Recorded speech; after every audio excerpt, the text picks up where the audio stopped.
Hello बच्चों, let's see this question. The question says, which one of the following is an amide involved in the nitrogen assimilation by plants?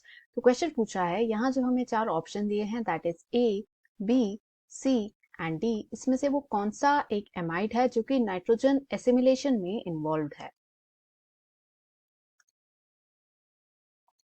तो question के लिए जो हमारा की concept रहेगा, it is going to be nitrogen assimilation. तो यहाँ पर हम देखेंगे कि इसकी वजह से क्या होता है प्लांट्स में एंड कौन सा एमाइड इसमें इन्वॉल्व रहता है।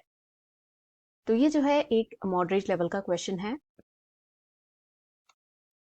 तो प्लांट्स जब नाइट्रोजन को एब्जॉर्ब करते हैं या अपने अंदर लेते हैं तो वो होता है नाइट्रेट के फॉर्म में, in the form of nitrate ions, जिसे रिप्रेजेंट किया जाता है एस NO3-।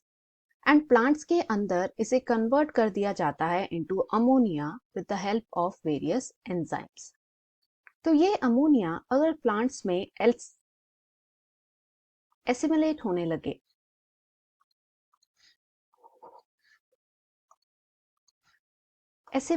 लगे, यानी इसका कॉन्सेंट्रेशन जो है प्लांट में धीरे धीरे बढ़ता चला जाए, तो ये जो है प्लांट्स के लिए बहुत टॉक्सिक हो सकता है। तो इस वजह से ये अमोनिया जैसे जैसे बनता जाता है वैसे वैसे इसे इनकॉर्पोरेट कर दिया जाता है, यानी ट्रांसफर कर दिया जाता है इनटू अमाइड्स। तो जो मेजर अमाइड्स हैं वो आते हैं एस्पराजिन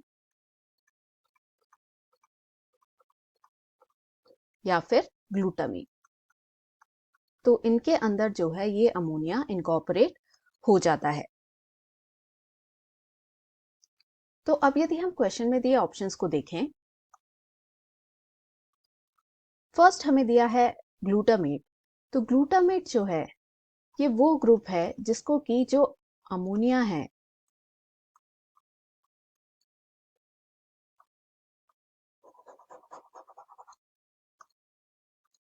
तो ए हमें दिया है ग्लूटामेट। तो ग्लूटामेट जो है ये वो ग्रुप होता है जिसको कि अमीनो ग्रुप ट्रांसफर किया जाता है। तो it is not an amide, so this is incorrect. B हमें दिया है एलेनिन। तो एलेनिन जो है ये एक अमीनो एसिड है, यानी this option is also incorrect.